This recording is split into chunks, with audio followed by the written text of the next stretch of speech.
और साथ साथ हम स्वागत करेंगे। हमारे बीच में आए हुए हैं हिज ग्रेस विष्णु वाहन प्रभु।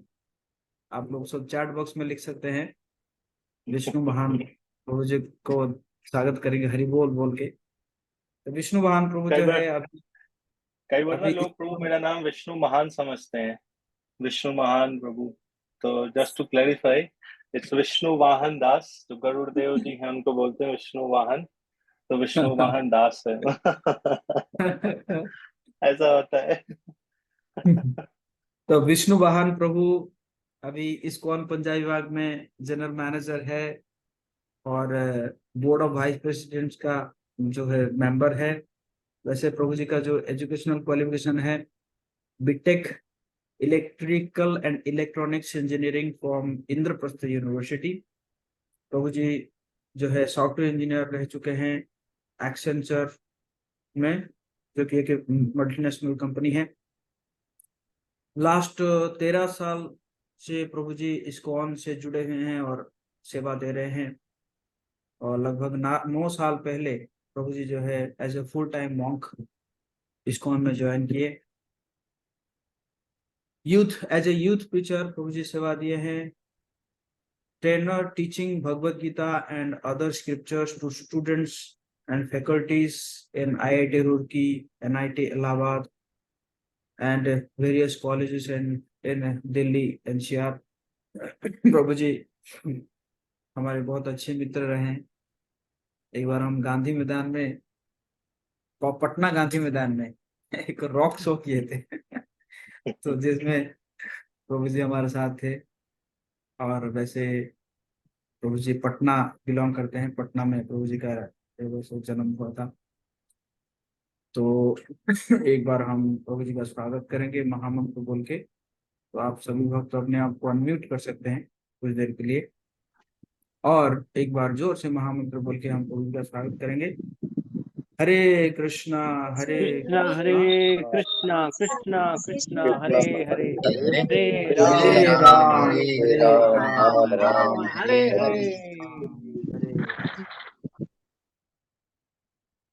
हाँ, विष्णु भगवान प्रभु आप अनम्यूट कर सकते हैं। Thank you this Jagdish Shyam Prabhu. मैं आपका बहुत शुक्रगुजार हूँ, आपने मौका दिया कि आज हम आप सब सुंदर महान भक्तों के साथ बलराम कथा करने के लिए उपस्थित हैं। तो मैनेजमेंट में आने के बाद इसका समय थोड़ा कम मिलता है कि हम प्रचार में जाएं और क्लासेस लें, कीर्तन करें। ऐसे मेरे को बहुत अच्छा लगता है और हर भक्त को चाहिए एक्चुअली भगवान का गुणगान करने के लिए तत्पर रहना चाहिए। तो मैं आपका बहुत शुक्रगुजार हूँ कि आपने हमें ये सेवा का मौका दिया। तो शुरू करने से पहले हम लोग जय राधा माधव भजन गाते हैं 2 मिनट, फिर आगे प्रारंभ करेंगे। जय राधा माधव जय कुंज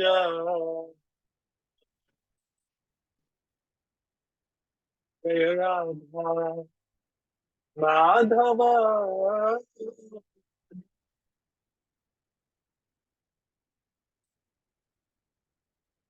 जय गोपी जना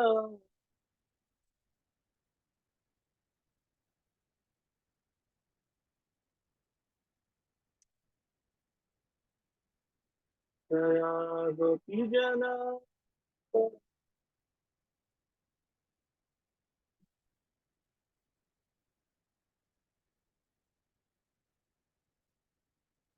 यशोदानंदन यशोदानंदन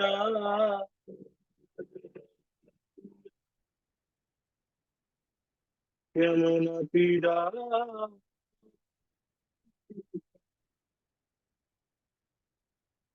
यमुना तीरा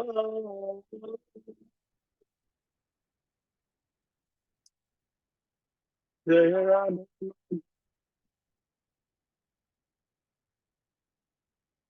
राधा माधव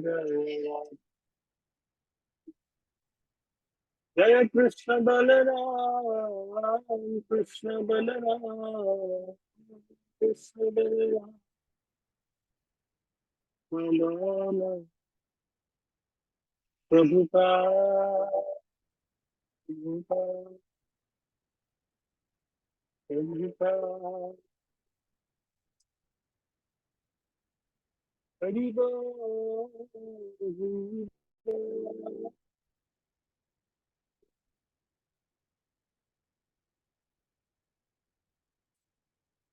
जगत गुरु शिल प्रपाद की जय। साई गौर प्रेमानंदे हरि हरि बोल। तो कल बहुत ही विशेष उत्सव है, भगवान बलराम जी का आविर्भाव उत्सव है, प्राकट्य उत्सव है। तो प्रारंभ करने से पूर्व हम सब बलराम जी का एक प्रणाम मंत्र है, आप में से कई भक्त जानते होंगे, तो मैं चाहता हूं कि आप सब हमारे पीछे दोहराइए। आप अपने स्थान पे बोल सकते हैं, no need to unmute, unmute करने की आवश्यकता नहीं। नमस्ते श्रेष्ठा, नमस्ते धरणी धरा, लरंबारे नमस्ते तु, त्राहि मां कृष्ण पूर्वजः। तो जब हम बलराम जी को प्रणाम करते हैं तो ये मंत्र का उच्चारण करते हैं। और भी एक मंत्र है, नमस्ते बलराम श्रेष्ठा हलधरा, ऐसे करके, पर ये एक जो मोस्ट कॉमन मंत्र यूज होता है बलराम जी को प्रणाम करने के लिए। तो इसका मतलब ये है, नमस्ते बलिनाम श्रेष्ठा, मैं प्रणाम करता हूँ किसको? बलिनाम श्रेष्ठ, जितने भी बलवान लोग हैं, जितने भी बलशाली लोग हैं, उसमें जो सबसे श्रेष्ठ हैं वो है कौन? बलराम जी। नमस्ते बलिनाम श्रेष्ठ, नमस्ते धरणी धरा, मैं उन भगवान को प्रणाम करता हूँ जिन्होंने धरणी को भी धारण किया है। धरणी बोलते हैं किसको? पृथ्वी देवी को। नमस्ते धरणी। प्लरम्बारे नमस्ते तु, प्लरम्बारे, प्लरम्बासुर जो था जिसको कि भगवान बलराम जी ने मारा था, नहीं? आपको ध्यान हो, विषय चर्चा हुई होगी, आगे होगी। तो प्रलंबासुर को बलराम जी ने मारा था। कुछ ऐसे असुर थे जिनको कि बलराम जी ने मारा था। मैक्सिमम लोगों को हम सुनते हैं कि भगवान श्री कृष्ण ने ही मारा था, पर कुछ ऐसे असुर थे जिनको डायरेक्टली बलराम जी ने मारा था। तो प्रलंबासुर उनमें से एक था। तो इसीलिए भगवान बलराम जी को कहते हैं प्रलंबारी। अड़ी मतलब होता है दुश्मन। जैसे भगवान राम जी को बोलते हैं रावण आरी, राइट, रावण के दुश्मन। कृष्ण को बोलते थे मुरारी, या कई बार यशोदा मैया उनको टॉन्ट करते हुए बोलती थी पूतनारी, अरे पूतनारी, जब डांटती थी कई बार तो कृष्ण को बोलती थी कि वो पूतनारी, क्योंकि कृष्ण कहते थे मैंने मारा है पूतना। नहीं तो यशोदा मैया को लगता था कि भगवान विष्णु ने बचाया है इसको पूतना से, उन्होंने मारा, पर कृष्ण कहते थे कि मैंने मारा है। तो कई बार यशोदा मैया प्यार से टॉन्ट करते उनको बोलते थे ओ पूतनारी। तो अड़ी का मतलब होता है दुश्मन। तो उसी प्रकार से यहाँ पे जो इनका प्रणाम मंत्र है उसको यूज किया है, प्लरम्बारे नमस्ते। तो मैं प्रणाम करता हूँ उनको जिन जो कि प्रलंबा सुर के दुश्मन है। और प्लरम्बारे नमस्ते त्राहिमाम कृष्ण पूर्वज, और मैं क्षमा मांगता हूँ, मैं प्रणाम करता हूँ किसको? जो कि कृष्ण के पूर्वज है। कौन है? वो है बलराम जी। जयदेव गोस्वामी भी जो दशावतार स्तोत्र है उसमें जब बलराम जी का गुणगान करते हैं तो ये मंत्र लिखते हैं, नहीं? इसको महर्षि बपुसी विसद जलदार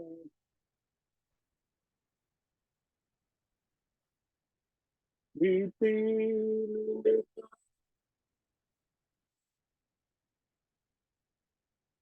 केशवधेता अलधर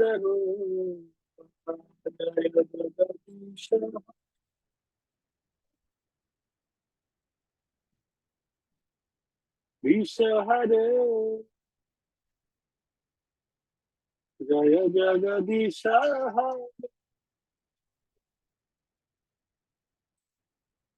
तो जयदेव गोस्वामी कहते हैं कि वहसी वपुसी विषदे वसनम जलदाभम, कि जो भगवान बलराम जी हैं उनका जो शरीर है उसका कांति कैसा है?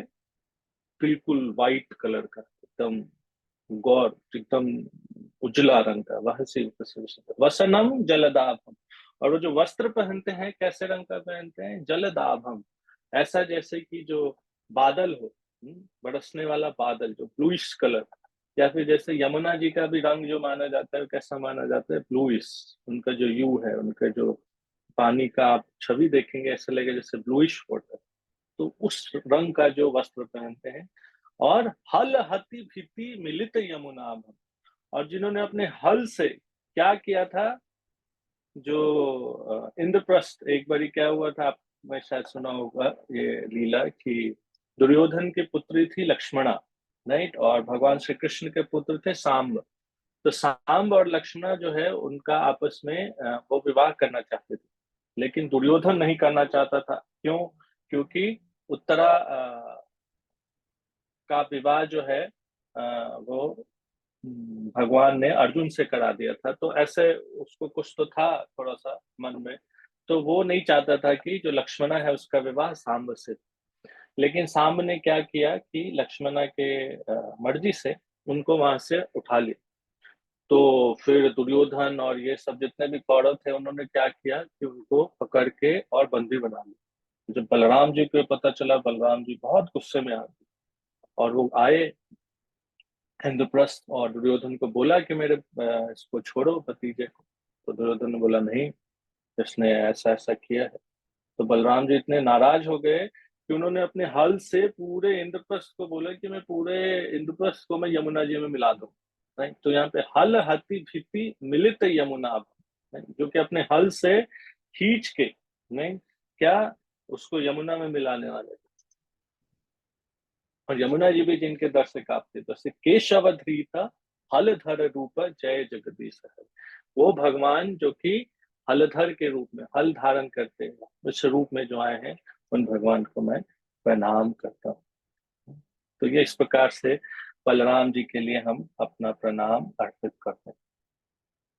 तो अब जो आज की हम चर्चा रखेंगे उसमें हम थोड़ी देर तक बलराम जी के तत्व के ऊपर चर्चा करेंगे कि बलराम जी हैं कौन। नहीं, ये थोड़ा सा आपको टेक्निकल लगेगा, इसमें कई सारे टर्मिनोलॉजीज यूज होंगे। फिर उसके बाद हमें इस ग्रेस जगदीश श्याम प्रभु ने 10वें स्कंद के 61वें अध्याय के ऊपर चर्चा करने के लिए बोला है, उस पर हम आएंगे, लीला तत्व विचार करेंगे। और आखिरी में बलराम जी क्या शिक्षा हमें आज के स्टेट में अपने जीवन के अंदर उतारने के लिए और सिखाने के लिए, क्योंकि भगवान का हर कार्य जो है उसके पीछे कुछ ना कुछ शिक्षा होता है, तो हमारे लिए क्या प्रासंगिक है वो शिक्षा, उसमें आएंगे। तो 3 भागों में आज की चर्चा को रखेंगे। पहले तत्व विचार करेंगे, फिर लीला के ऊपर चर्चा करेंगे, और फिर अपने जीवन के अंदर कैसे हमें प्रैक्टिकल एप्लीकेशन करना। तो बलराम जी जो हैं, नहीं, बलराम जी हैं वो 4 तत्वों को प्रस्तुत करते हैं। नहीं, कौन कौन से 4 तत्व है, तो उसका वर्णन आता है। इसमें बताते हैं कि जो बलराम जी हैं वो संपूर्ण शुद्ध सत्व, नहीं, संपूर्ण शुद्ध सत्व का मतलब कि सृष्टि के अंदर जो कुछ भी उपस्थित है, नहीं, तो उस सत्व को प्रेजेंट करते हैं बलराम।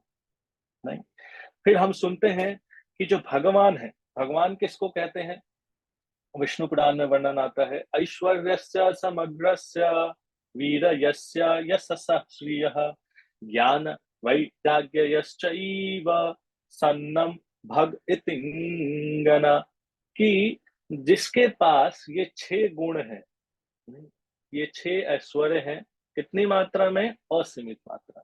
वो कौन है, वो है भगवान। नहीं, कौन कौन से ऐश्वर्य बताते हैं, नहीं, तो कहते हैं कि वीरस्य, वो वीर है, खूब बलवान है, एकदम वीर, उसके सामने कोई और नहीं हो सकता। यश है जिसके पास श्रिय है, धन है, नहीं, ज्ञान है जिसके पास वैराग्य है। तो ये जो 6 ऐश्वर्य जिसके पास है वो भगवान। तो कृष्ण को हम मानते हैं भगवान, क्योंकि कृष्ण ये जो 6 ऐश्वर्य हैं इसको असीमित मात्रा में प्रस्तुत करते हैं। तो ये जो प्रस्तुतिकरण है भगवान के 6 ऐश्वर्य का, वो आता किसके माध्यम से, तो वो है बलराम जी है। तो ये दूसरा तत्व होगा। तीसरा तत्व है कि बलराम जी जो हैं वो जितने भी जीवित आत्माएं हैं इस भौतिक संसार के अंदर, नहीं, सबके कारण है बलराम। कैसे हैं वो भी मैं आपको बताऊंगा। और चौथा तत्व है कि ये जो पूरी सृष्टि का निर्माण होता है, जो एंटायर क्रिएशन है, उसके भी स्तोत्र कौन है? वो है बलराम। तो ये चार तत्व को बलराम जी जो है वो प्रेजेंट करते नहीं। अभी कैसे प्रेजेंट करते हैं, तो इसका वर्णन जो है वो चैतन्य चरितामृत में कृष्णदास कविराज गोस्वामी प्रस्तुत करते हैं आदि लीला के 5वें अध्याय में। इसमें जब the glories of lord Nityananda Balaram ऐसे करके उस अध्याय का शीर्षक है, उसके अंदर कृष्णदास कविराज गोस्वामी वर्णन करते हैं कि ये नित्यानंद बलराम जो है वो कौन है। तो क्या कहते हैं?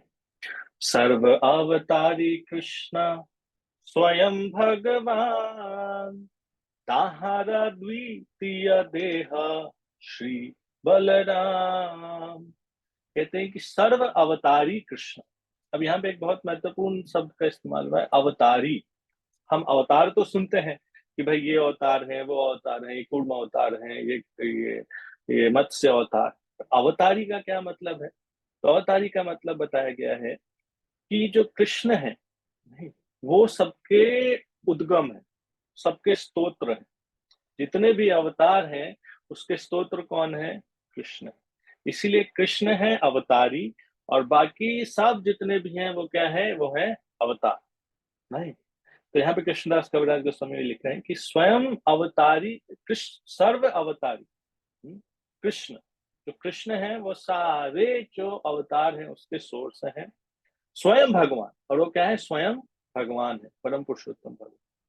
और ताहारा द्वितीय देह श्री बलराम, और वही जो कृष्ण है उनका जो दूसरा देह है, उनका जो आप स्वयं कृष्ण हो गया, और उनका जो दूसरा देह है वो कौन है? वो है बलराम। मतलब कृष्ण जब अपना सबसे पहला विस्तार करते हैं, किस रूप में करते हैं? बलराम जी के रूप में करते हैं नहीं। फिर आगे कृष्ण गोस्वामी लिखते हैं, एक ही स्वरूप दो है भिन्ना, मात्र काय आद्य काय व्यूह कृष्ण लीला रसहाय। कहते हैं कि हालांकि दोनों एक ही स्वरूप है नहीं, दोनों एक ही स्वरूप है, लेकिन भिन्न मात्र काय। पर कहाँ अंतर है? उनके स्वरूप में अंतर। और आद्य काव्य जो बलराम जी हैं वो भगवान के जो विस्तार है उसके सबसे प्रथम विस्तार है, फर्स्ट नहीं। और वो क्यों विस्तार करते हैं? वो विस्तार करते हैं ताकि वो भगवान की लीलाओं में उनकी सहायता कर सके नहीं। फिर आगे कृष्णदास कविराज गोस्वामी वर्णन करते हुए कहते हैं कि श्री कृष्ण नवद्वीपे श्री चैतन्य चंद्र श्री बलराम संगे श्री नित्यानंद। तो इस सेक्शन को हम आखिरी में चर्चा करेंगे। फिर आगे कृष्णदास गोस्वामी और कहते हैं, संकर्षण कारणो तसाई गर्भो दसाई च प्रयोगदिशाई शेषश्च यस्याम सकला सनित्या नंदाख्य राम शरणम ममास्तु। तो कहते हैं कि ये वही बलराम जी हैं जो क्या करते हैं? अपना विस्तार करते हैं। कैसे? संकर्षण, शेषनाग और अलग अलग विष्णु फॉर्म्स में। कौन कौन से Vishnu form? Garbhodakshayi Vishnu form, Karanodakshayi Vishnu form और क्षीरोदक्षाई विष्णु फॉर्म। अब ये अलग अलग फॉर्म्स क्या हैं हम आपको बताते हैं। तो जब भगवान श्री कृष्ण अपना इस भौतिक जगत में विस्तार करने की उनकी इच्छा होती है, तो भगवान अपना सबसे पहला विस्तार करते हैं बलराम जी के रूप में। इन बलराम जी से चतुर्व्यूह आता है। तो चतुर्व्यूह में कौन कौन होते हैं? संकर्षण, अनिरुद्ध, प्रद्युम्न और वासुदेव, चार लोग भाई। अब ये चार में से जो संकर्षण है वो अपना विस्तार करते हैं किस रूप में? महाविष्णु के रूप में नहीं, जिसको कि कारणोदक्षाई विष्णु भी हम बोलते हैं, जो कि कारण सागर में लेटते हैं। वो कारणोदक्षाई विष्णु जब श्वास लेते हैं तो अनंत कोटि जो ब्रह्मांड है उनके शरीर में समा जाते हैं। जब वो श्वास छोड़ते हैं तो क्या होता है? ये अनंत कोटि ब्रह्मांड का निर्माण होता है। वो कारणोदक्षाई विष्णु अपना पुनः विस्तार करते हैं गर्भोदक्षाई विष्णु के रूप में। ये गर्भोदक्षाई विष्णु हर ब्रह्मांड के अंदर स्थापित किए जाते हैं। जितने ब्रह्मांड निकलेंगे कारणोदक्षाई विष्णु के शरीर से, हर ब्रह्मांड के अंदर एक एक गर्भोदक्षाई विष्णु स्थापित किए जाते हैं। ये गर्भोदक्षाई विष्णु वो विष्णु है जिनके की नाभि से एक कमल निकलता है, और उस कमल पे सृजन होता है किसका? ब्रह्मा जी का, नहीं। फिर ये गर्भोदक्षाई विष्णु अपना पुनः विस्तार करते हैं किसमें? क्षीरोदक्षाई विष्णु के रूप।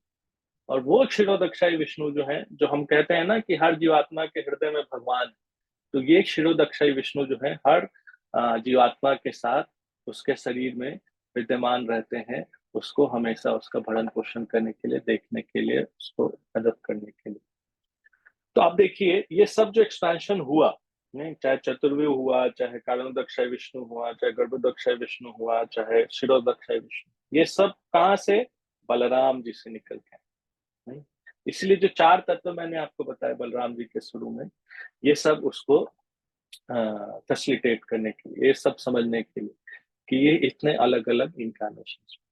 अब बलराम जी जो है, देखिए बलराम जी एक तो हो गया इस भौतिक जगत में इतने सारे स्वरूपों में आके भगवान की सेवा करते, यही बलराम जी आध्यात्मिक जगत में भगवान की सेवा हर प्रकार से करते हैं।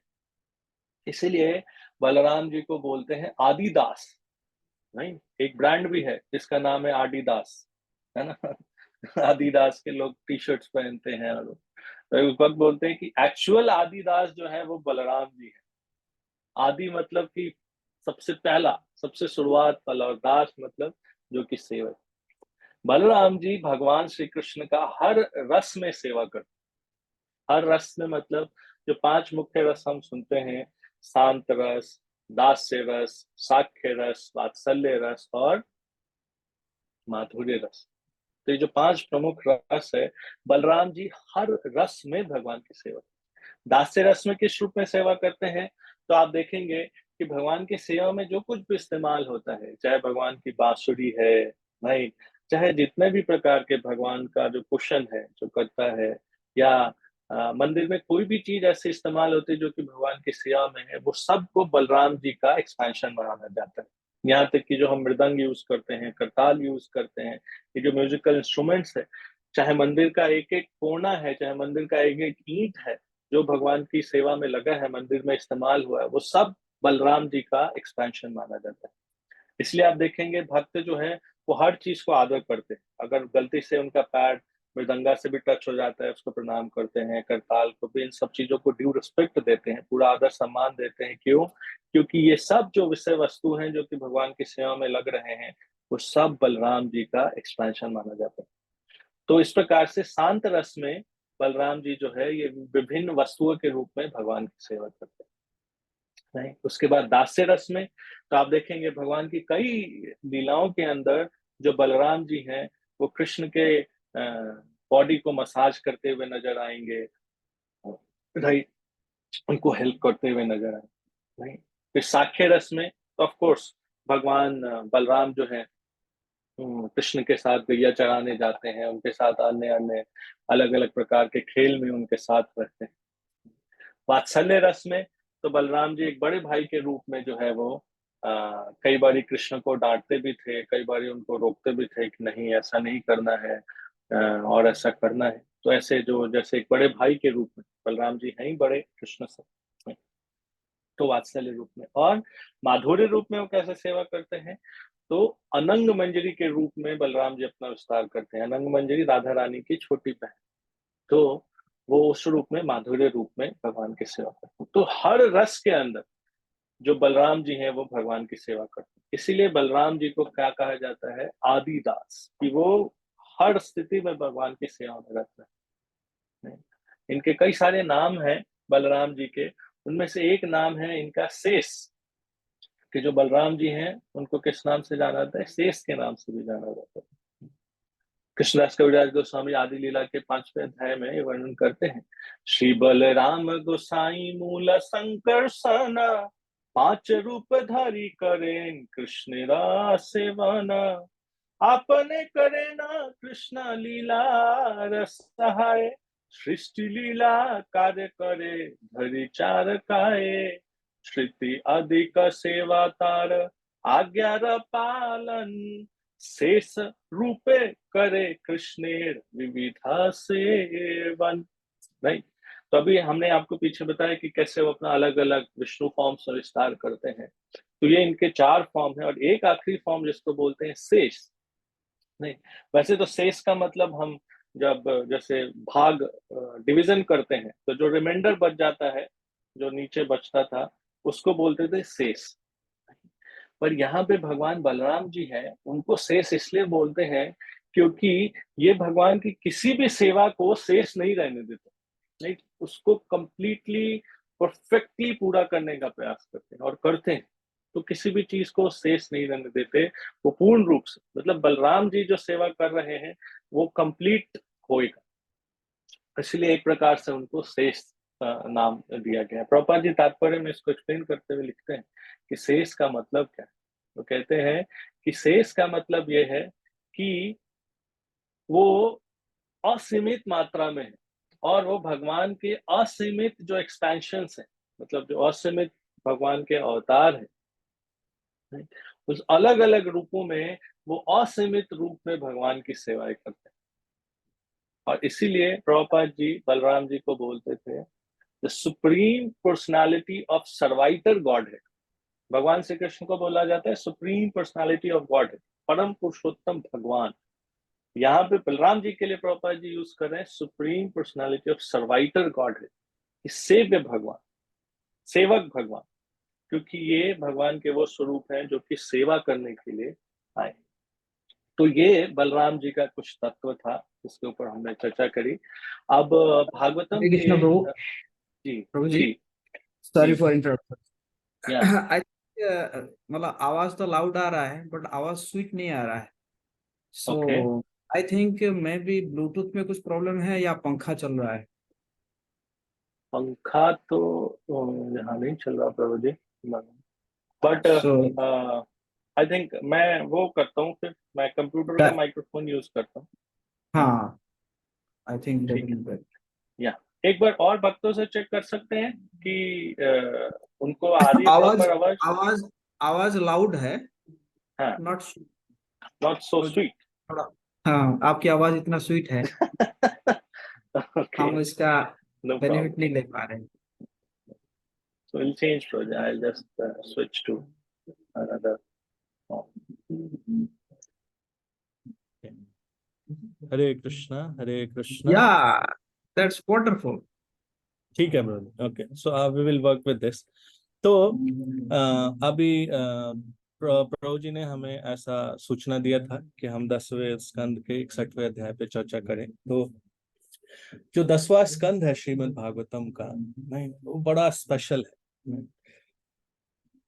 अभी वैसे तो पूरा भागवतम स्पेशल है क्योंकि जो वेद व्यास हैं उन्होंने उसको पूरा री एडिट किया था।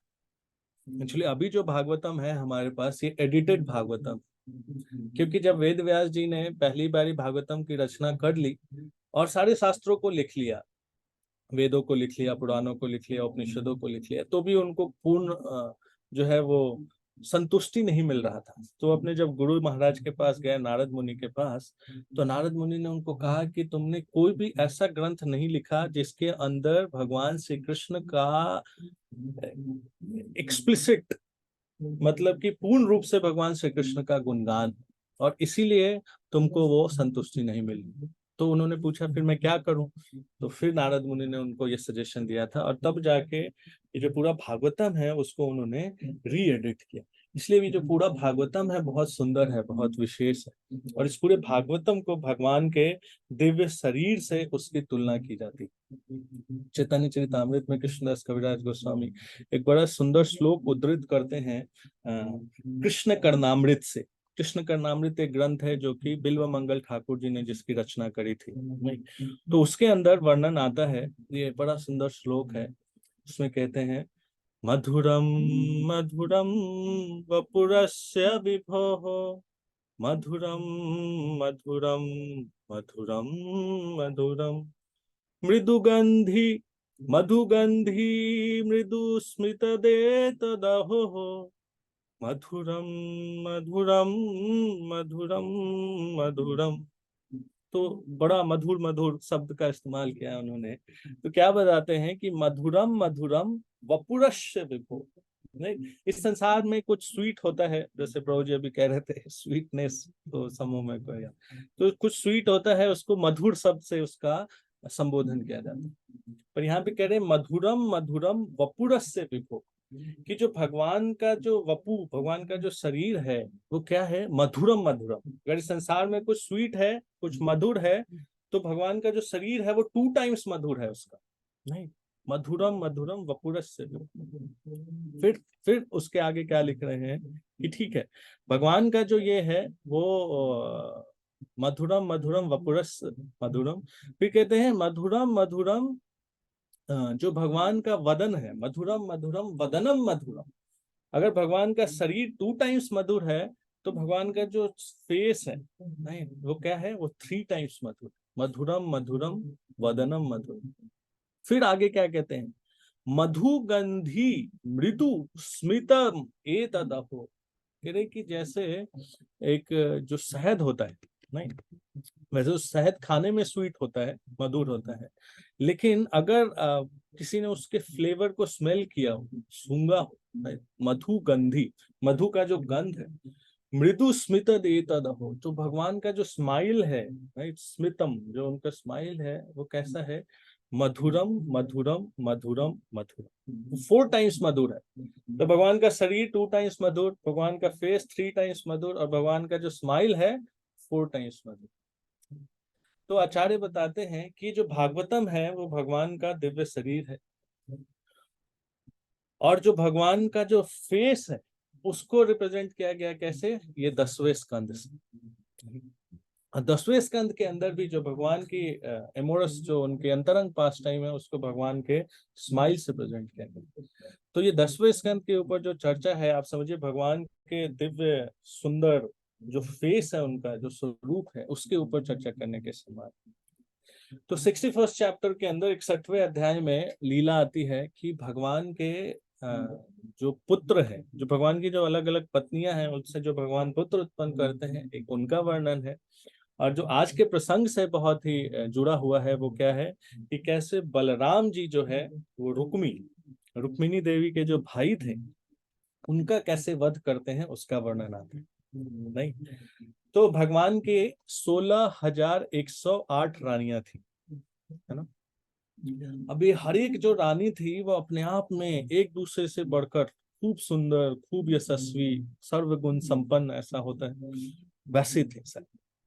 और भगवान की देखिए लीला इतनी सुंदर कि वो जब किसी रानी के साथ होते थे तो उनको क्या लगता था कि भगवान खाली उन्हीं के साथ है, और वास्तविकता में भगवान ने अपना विस्तार किया था, नहीं 16,108 रूपों में अपना विस्तार किया था।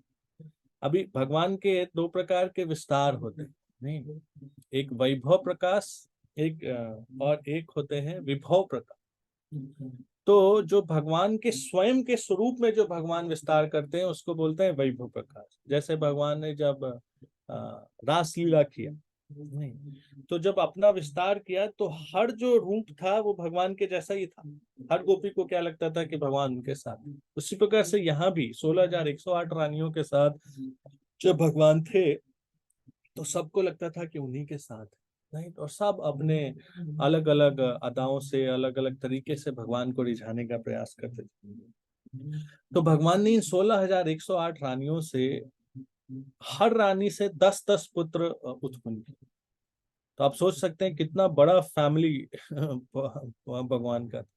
16,108 रानी, हर रानी से 10 पुत्र, मतलब कितने बच्चे हो गए, 1,60,000, 1,61,080 तो भगवान के पुत्र हो गए, नहीं, उसके अलावा पुत्रियां थी, उसके अलावा पोते, पोते, पूरा बड़ा एलैबोरेट फैमिली था, है कि नहीं? तो जो लोग कहते हैं कि भगवान जैसी लीला करते हैं हम भी करेंगे, तो उनको ये विचार कर लेना चाहिए, नहीं, एक पत्नी तो संभलती नहीं आज के डेट में, नहीं, तो व्हाट टू स्पीक ऑफ इतना विस्तारित फैमिली, उसको संभालना। तो ये भगवान ही कर सकते हैं, उनके अलावा और कोई सोच भी नहीं सकता, और कोई सोचता है तो ये उसकी अज्ञानता, उसकी मूर्खता का प्रमाण है। तो भगवान अपने हर उससे इतने सारे, तो भगवान के रुक्मिणी से एक पुत्र थे, नहीं, जिनका नाम था पद्म प्रद्युम्न, नहीं, तो बड़े सुंदर, बड़े यशस्वी थे, नहीं, तो उनका जो विवाह है, नहीं, वो विवाह हुआ था किनसे, जो रुक्मिणी माता के जो भाई थे रुक्मिणी, उनके डॉटर से उनका विवाह हुआ था।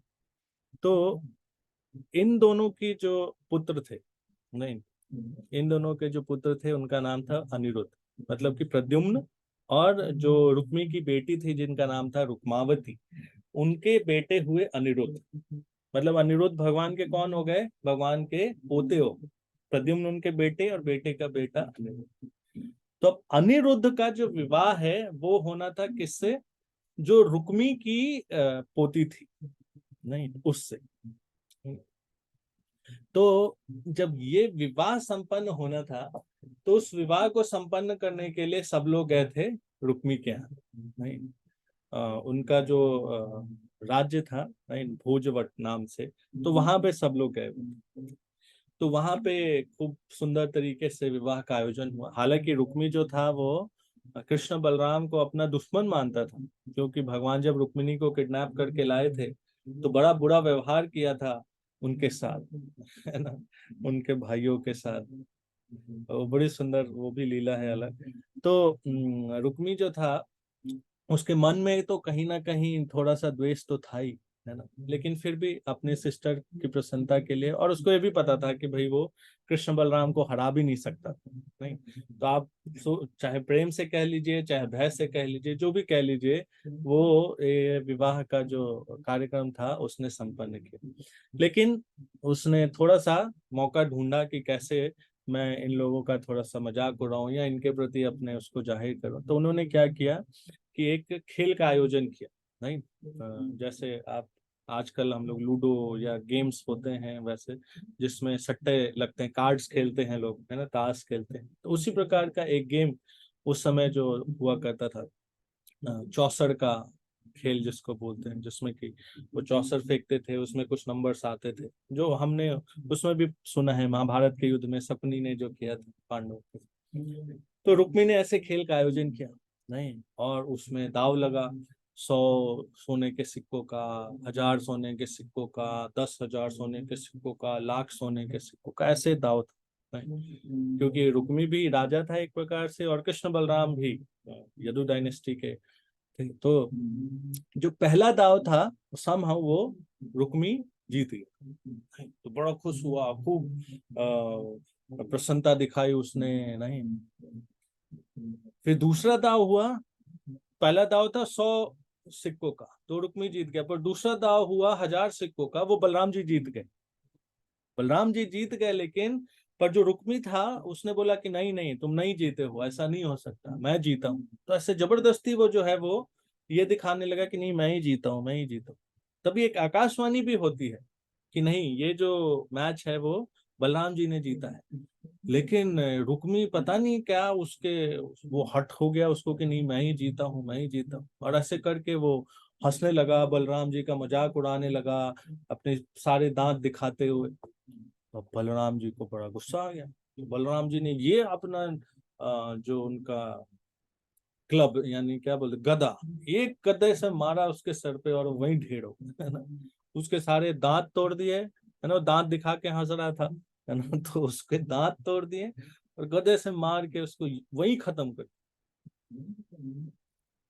तो अब जो रुक्मी जो वहां पे रुक्मी के साथ के और जितने राजा वाजा थे वो सब भागने लगे इधर उधर, और यहाँ जब बलराम जी ने रुक्मी को मार दिया तो सबके अंदर दहशत आ गया। पहले तो सब हंस रहे थे, नहीं, कि देखो हार गए, हार गए। रुक्मी कह रहा था कि तुमको गाय चराना अच्छा आता है, तुम ग्वाले हो, तुमको गाय चराना अच्छा आता है, लेकिन ये सब खेल वेल में तुमको नहीं आता, इसलिए तुम हारे। हालांकि जीते थे बलराम जी।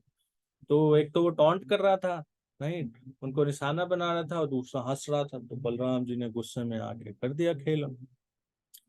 तो सब भाग गए। तो उसके बाद फिर बलराम जी और जो कृष्ण है वो अनिरुद्ध और उसकी नवविवाहिता पत्नी को एक खूब सुंदर रथ में बिठा के और सबको लेकर यहाँ पे आते हैं। तो इस प्रकार से बलराम जी ने कैसे रुक्मी का वध किया उसका वर्णन आता है इस अध्याय के अंदर। अब हम सब के जीवन के अंदर, नहीं, हम सब जो भगवान कृष्ण की भक्ति कर रहे हैं, बलराम जी की भक्ति कर रहे हैं, तो हमारे जीवन के अंदर क्या दिशा निर्देश है, है। तो ये बलराम जी जो है इस कलयुग में, जैसे भगवान श्री कृष्ण है किस रूप में, चैतन्य महाप्रभु के रूप में, वैसे ही बलराम जी किस रूप में आए हैं, बलराम जी आए हैं नित्यानंद प्रभु के रूप में। जो श्लोक हमने पढ़ा था उसमें जो बताए, श्री कृष्ण नवद्वीपे श्री चैतन्य चंद्र से बलराम संगे श्री नित्यानंद, कि जो भगवान श्री कृष्ण आए हैं चैतन्य महाप्रभु के रूप में नवद्वीप में, वही बलराम जी आए हैं नवद्वीप में किस रूप में, नित्यानंद प्रभु के रूप में। बताया गया है कि नित्यानंद प्रभु का जो स्वरूप है चैतन्य महाप्रभु को बताया गया है कि महावदान्याय। रूप गोस्वामी जो प्रणाम मंत्र लिखते हैं चैतन्य महाप्रभु का, उसमें कहते हैं कि नमो महावदान्याय कृष्ण प्रेम प्रदायते कृष्णाय कृष्ण चैतन्य नामने गौरतु सिंह। नमो महावदान्याय, एक वदान्याय होता है मतलब मर्सीफुल होता है, महावदान्याय मोस्ट मर्सीफुल, वो कौन है, चैतन्य महाप्रभु। लेकिन इसी चैतन्य चरितामृत वर्णन आएगा कि जो चैतन्य महाप्रभु से भी ज्यादा कृपालु हैं वो कौन है, नित्यानंद प्रभु। और इसके सपोर्ट में कौन सा इंसिडेंट कोट करते हैं, तो वो है जगाई मधाई वाला इंसिडेंट, कि जो जगाई मधाई थे वो इतने बड़े पापी थे, इतने बड़े पापी थे कि उनके पापों को लिखने के लिए चित्रगुप्त के पास कॉपी में जगह नहीं बचा, इतने बड़े पापी थे। नित्यानंद प्रभु ने इन लोगों का भी उद्धार के बारे में विचार किया कि कैसे इन लोगों का भी उद्धार नहीं।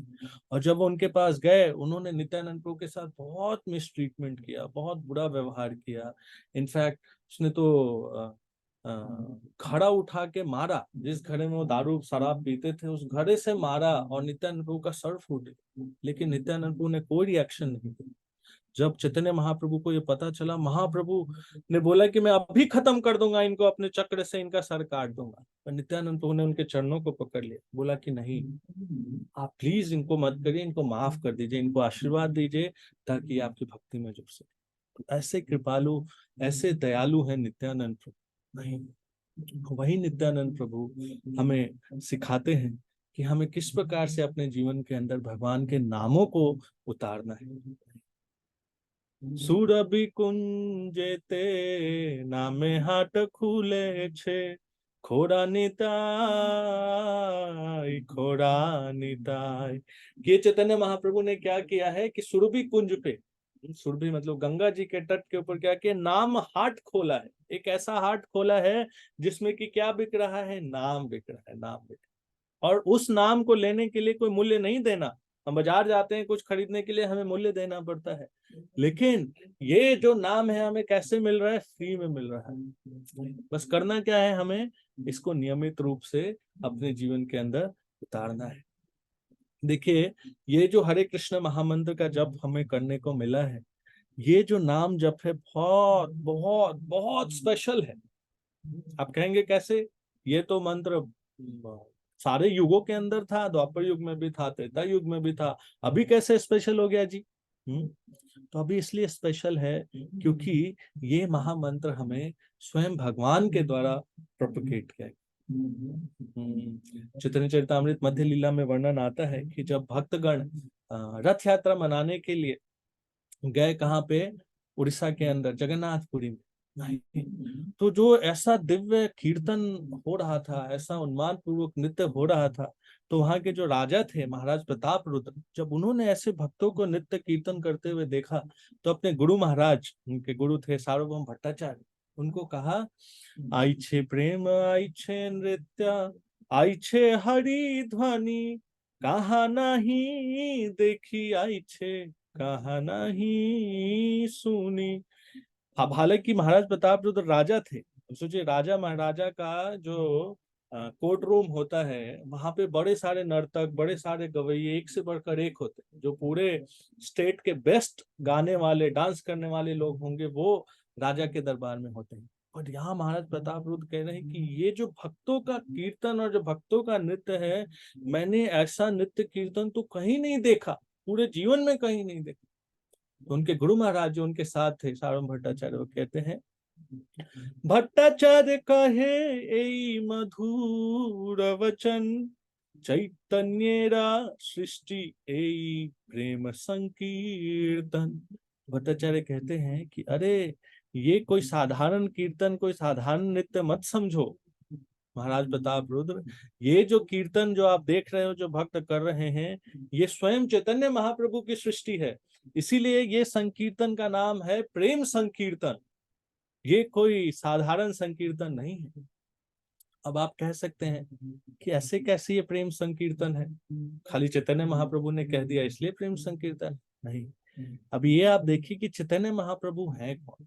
श्री कृष्ण चैतन्य, राधा कृष्ण नाही अन्य। स्वयं भगवान जो कि श्रीमती राधा रानी के मूड में आए हैं, वो है चैतन्य महाप्रभु। अब श्रीमती राधा रानी का वर्णन करते हुए कृष्णदास कविराज गोस्वामी कहते हैं, लादिनी रसार प्रेम, प्रेम सार भाव, भावेर परम काष्ठा, नाम महाभाव। महाभाव स्वरूपा श्री राधा ठाकुरानी, सर्वगुण खानी कृष्ण कांता शिरोमणि। तो कह रहे हैं कि भगवान की 3 शक्तियां होती हैं। कौन कौन सी? संवित, संदनी और लादनी। तो कहती है कि जो अलादनी शक्ति की सार है, लादिनी रस सार प्रेम। लादनी शक्ति का जो सार है वो क्या है? प्रेम। प्रेम सार भाव, और जो प्रेम का सार है वो क्या है? भाव। भावे र परम काष्ठा, नाम महाभाव। और उस जो भाव का जो सबसे टॉप मोस्ट प्रेजेंटेशन, जो परम प्रस्तुतिकरण हो सकता है, वो क्या है? महाभाव। महाभाव स्वरूपा, और उस महाभाव की स्वरूपा है वो है कौन? श्रीमती राधा ठाकुरानी, श्रीमती राधा रानी।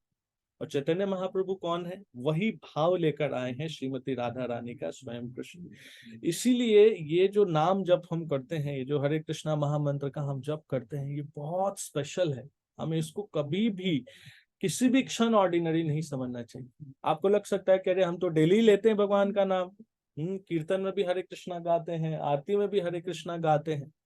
यस, ये श्रील प्रभुपाद जी की कृपा से हम सब जो बद्ध जीवात्माएं हैं, उनको इतनी आसानी से हरे कृष्णा महामंत्र मिल गया। इसीलिए शायद हम इसकी वैल्यू नहीं कर पाते, पर हमें शास्त्रों को पढ़ के, आचार्यों से, भगवान की कृपा से इस चीज को समझना है कि ये जो महामंत्र, एक एक नाम जो हम जप कर रहे हैं, एक एक हरे कृष्णा महामंत्र जो हम बोल रहे हैं, ये हमारी भक्ति में हमें कितना उन्नति दे रहा है, ये हम इन शास्त्रों के माध्यम से, इन आचार्यों के माध्यम से, भगवान की कृपा के माध्यम से समझना है।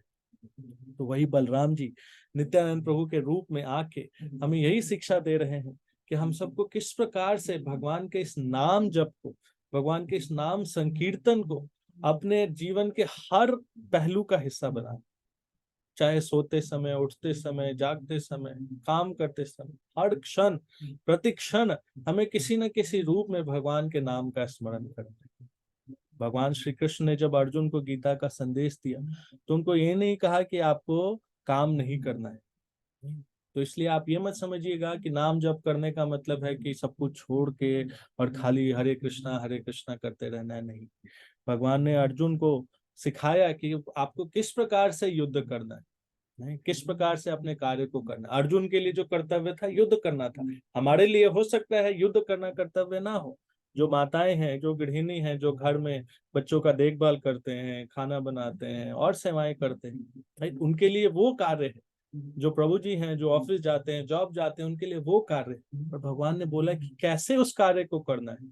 नहीं, कैसे बताया? बोला माम अनुस्मर युद्ध च, मुझे स्मरण करते हुए युद्ध को करो अर्जुन। उसी प्रकार से हमारे लिए क्या है कि भगवान को स्मरण करते हुए हम अपने कार्यों को करें। और स्मरण करने का जो सबसे आसान साधन है वो है हरिनाम संकीर्तन।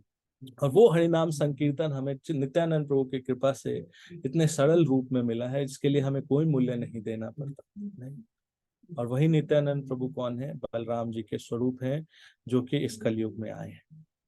नहीं, तो भगवान बलराम जी से हम यही प्रार्थना करें कि हे बलराम जी, आप जो इस स्वरूप में आए हैं नित्यानंद प्रभु के रूप में, हमें ये शिक्षा देने के लिए, हमें ये समझाने के लिए कि किस प्रकार से हमें भगवान के नामों का कीर्तन को करना है। तो आपके आशीर्वाद से हम इस शिक्षा को समझ सके कि बलराम जी को आदि दास भी बोला गया है और आदि गुरु भी बोला गया है। गुरु के जो साक्षात स्वरूप है वो है बलराम जी। और हम सब जानते हैं कि किस प्रकार से आध्यात्मिक जीवन में प्रगति करने के लिए हमें एक गुरु की आवश्यकता है। तो जो हमारे जिनसे भी हम आश्रय लेते हैं, जिनसे भी हम शिक्षा लेते हैं, चाहे वो शिक्षा गुरु के रूप में या फिर जिनसे हम दीक्षा लेंगे या जिनसे दीक्षा ली है दीक्षा गुरु के रूप में, वो सब भगवान बलराम जी के रिप्रेजेंटेटिव है।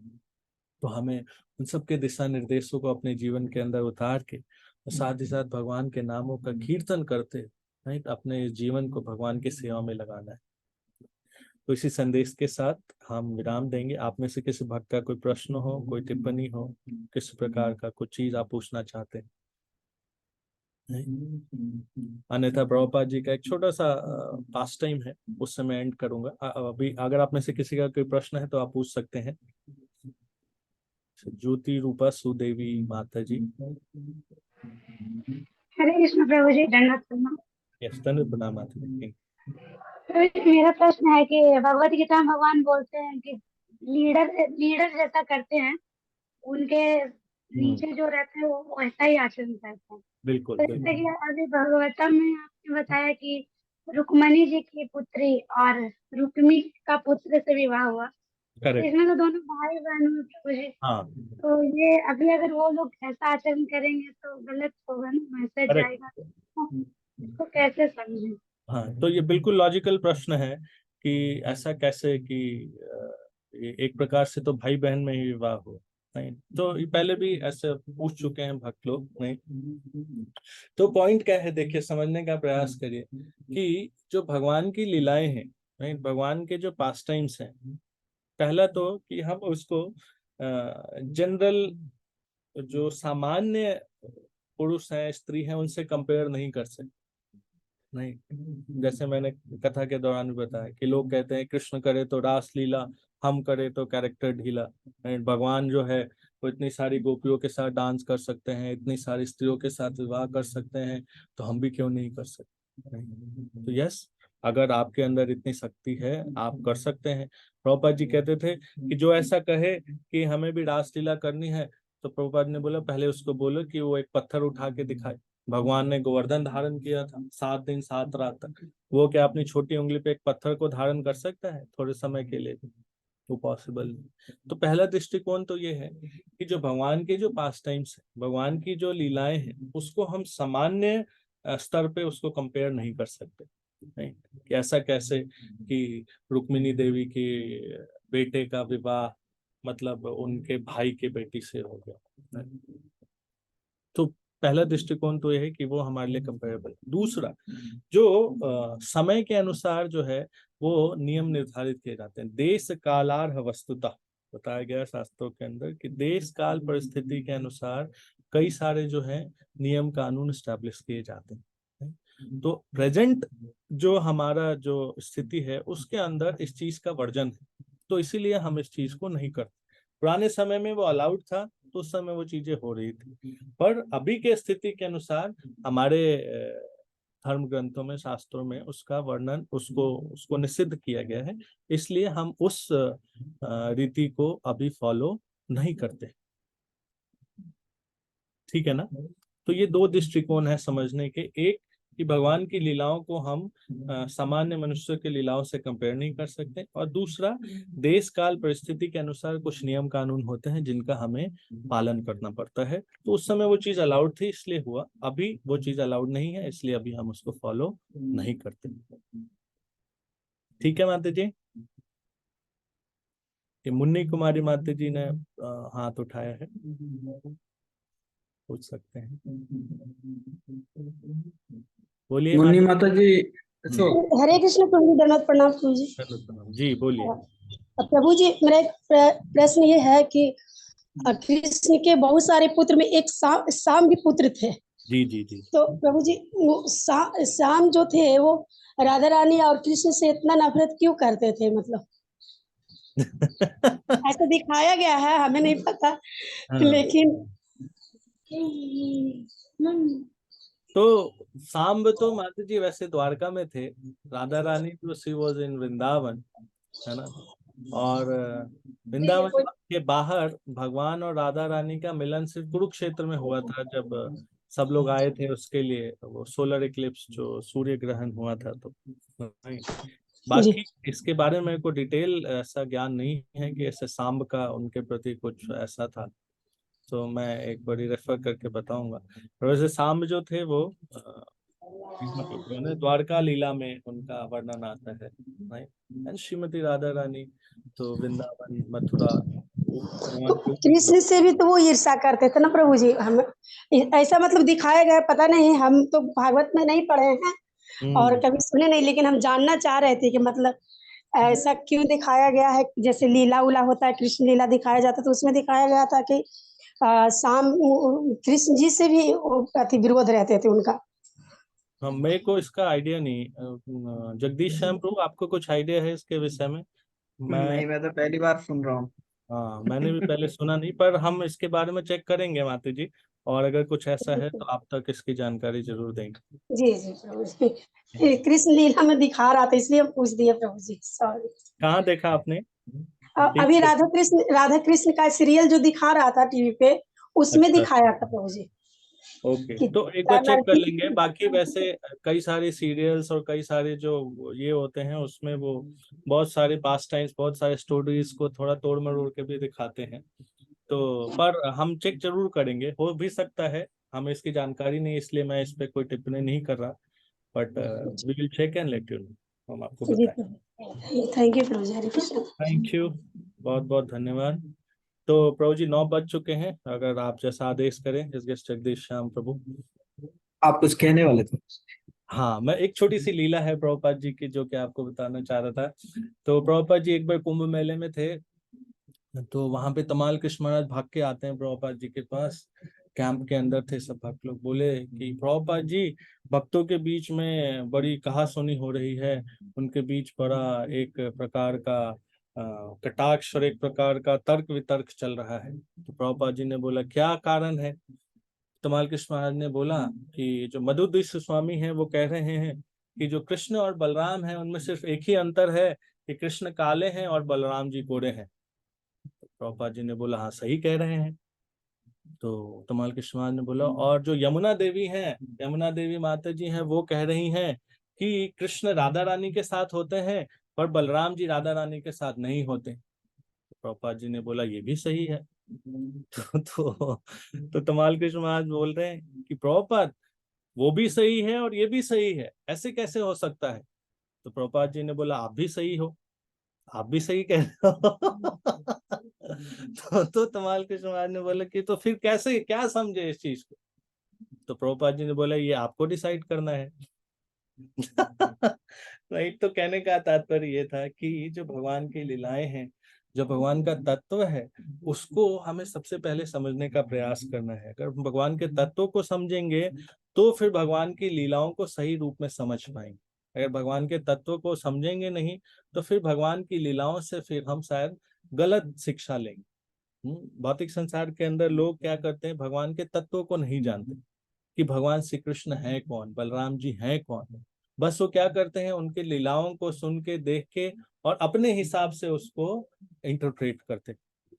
तो इसलिए प्रभुपाद जी ने हमें ये सारे दिव्य ग्रंथ दिए हैं, भगवत गीता, श्रीमद् भागवतम, उनके माध्यम से हमें पहले तत्वों को समझना है और फिर उसके बाद हम लीला को सही दृष्टिकोण से समझ पाएंगे। नहीं? तो इसी के साथ मैं समापन करूंगा। और हमारे मंदिर में कृष्ण बलराम जी हैं, तो उनसे हम प्रार्थना करेंगे कि आप सबको भगवान इसी प्रकार से खूब भक्ति में आगे बढ़ाए और आप सब खूब अच्छे से भक्ति करके और इस प्रभुपाद जी के आंदोलन को और आगे बढ़ा के लेके जाएं। गया का जो सेंटर है वो विश्व प्रसिद्ध हो जाए, वो जो स्थान है वैसे भी विश्व प्रसिद्ध है, वहाँ पे विश्व भर से भक्त लोग आते हैं।